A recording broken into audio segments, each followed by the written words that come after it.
Hello friends, welcome back to my channel. ফিরে এলাম আরও একটা মজাদার রেসিপি নিয়ে। আজকে আমি আপনাদের সঙ্গে শেয়ার করব কচু দিয়ে আর মাছের রেসিপি। আপনারা পুরো ভিডিওটা দেখতে থাকুন। আর ভিডিওটা যদি একটু ভালো লেগে থাকে like, comment, share and subscribe করে দেবেন। আর যারা ফেসবুক থেকে দেখছেন অবশ্যই পেজটি ফলো করে দেবেন। এর জন্য আমি মাছগুলোকে ফার্স্টে এরকম পরিষ্কার করে নিয়ে এরকম পিসেস করে কেটে নিয়েছি। এখন আমি মাছগুলোর মধ্যে কিছু মশলা মাখিয়ে নেব। তার জন্য আমি এখানে দিয়ে দেবো অল্প একটু লবণ, অল্প একটু লঙ্কার গুঁড়ো, অল্প একটু হলুদ গুঁড়ো, আর দেব অল্প একটু রিফাইন তেল। রিফাইন তেলটা দিলে তাহলে আর মাছটা ভাজার সময় আর তেলে দিলে ফাটবে না। এবার সব মশলাগুলো আমি মাছের সঙ্গে ভালোভাবে মিশিয়ে নেব।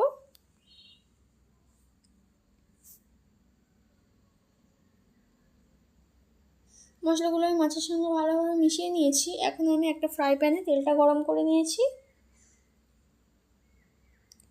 এবার আমি খুব সাবধানে একে একে মাছগুলোকে তেলের মধ্যে দিয়ে দেব।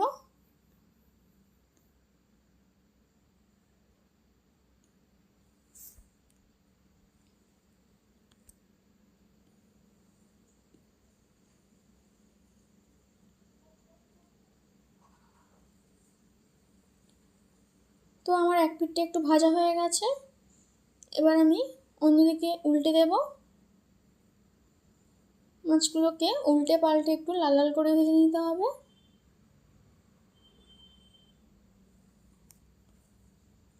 তো মাছগুলো আমি এরকম লাল লাল করে ভেজে নিয়েছি। এখন আমি এটাকে একটা প্লেটে আলাদা করে তুলে রেখে দেব। তো কচুটাকে আমি এরকম ডুমো ডুমো করে কেটে নিয়েছি। এখন আমি কচুটাকে একটু ভাপিয়ে নেব। অনেকেই বলে কচু খেলে গলা চুলকায়। তো এরকমভাবে লবণ আর হলুদ দিয়ে কচুটাকে সেদ্ধ করে নিলে গলা আর চুলকায় না। তো লবণ আর হলুদ দিয়ে জলটা ভালোভাবে আমি গরম করে নিয়েছি। এখন আমি এর মধ্যে কেটে ধুয়ে রাখা কচুটা দিয়ে দিলাম।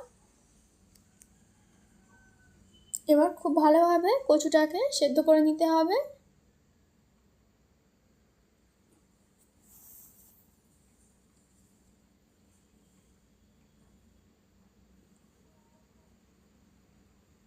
তো বেশ কিছুক্ষণ ধরে আমি কচুটাকে ফুটিয়ে নিয়েছি। এখন আমি কচুটাকে জল থেকে ছেঁকে তুলে নেব।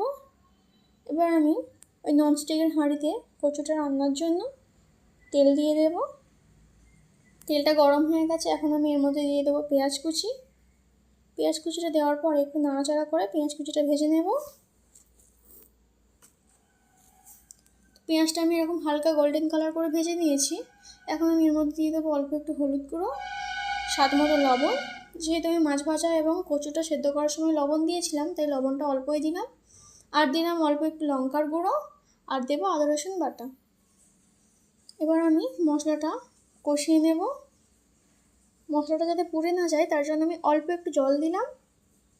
দেওয়ার পরে ভালোভাবে মশলাটা কষিয়ে নিতে হবে যতক্ষণ না পর্যন্ত আদা রসুনের কাঁচা গন্ধটা চলে যায়। তো মশলাটা আমি ভালোভাবে কষিয়ে নিয়েছি। এখন আমি এর মধ্যে সেদ্ধ করে রাখা কচুটা দিয়ে দেব। দেওয়ার পরে মশলার সঙ্গে কচুটা ভালোভাবে কষিয়ে নিতে হবে।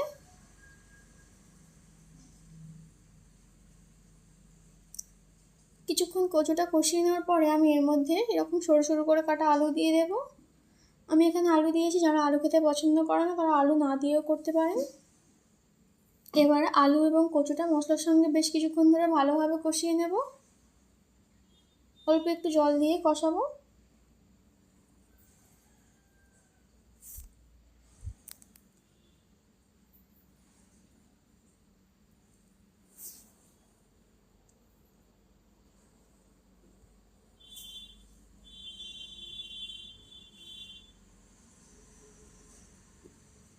তো কচু এবং আলুটা আমি মশলার সঙ্গে ভালোভাবে এরকমভাবে কষিয়ে নিয়েছি।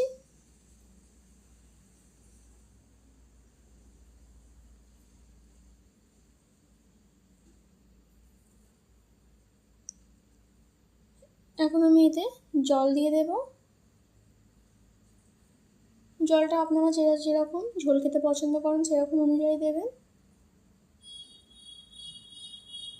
এটা খুব একটা ঝোল করলে হবে না, তার জন্য আমি কচু আর আলুটা সেদ্ধ করার জন্য একটু ঢাকা দিয়ে দিয়েছিলাম। তারপর ঢাকাটা খুলে বেশ কিছুক্ষণ কচু এবং আলুটা ফুটিয়ে নিয়েছি। এটা অর্ধেক সেদ্ধ হয়ে গেছে। এবার আমি এর মধ্যে মাছটা দিয়ে দিলাম।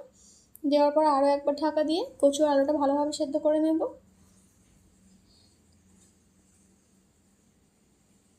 তো কচু আলুটা ভালোভাবে সেদ্ধ হয়ে গেছে আর রান্নাটাও হয়ে গেছে, এখন আমি এটাকে নামিয়ে নেব।